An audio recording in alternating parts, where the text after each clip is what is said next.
ever heard this quote? The black community has $1.7 trillion in black buying power. What if I told you that's not true? And there's an entire book about this. It's called The Myth and Propaganda of Black Buying Power, Media, Race, and Economics by Dr. Jared Ball. According to Dr. Ball's research, this data is based on flawed analysis that does not account for the real economic experiences of African Americans. It comes from Nielsen, which is a company that provides research and data based on surveys. And this data is then used by members of the black press and marketers in order to get corporations to spend ad dollars with them. But on the flip side, this data is weaponized against black communities as a tool for making it seem like we are responsible for our own economic injustices and inequality that we face. Because we have all this economic power, why don't we own anything? Why don't we have more? What are we wasting our money on? However,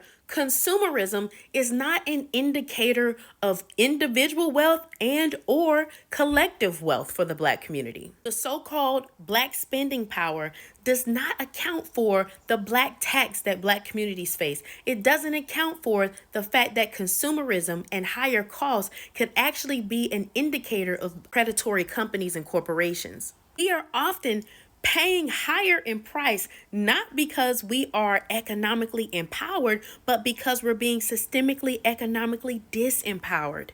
The so-called black spending power also doesn't account for consumer debt. So even if we try to pull all of that so-called $1.7 trillion in money together, it actually would not equal that amount.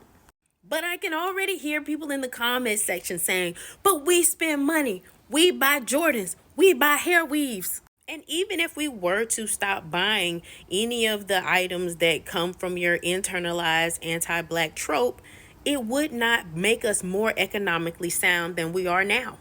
Because we have faced historically systemic structural economic barriers, which has led to us having income inequality and inequitable access to wealth and a limited access to assets.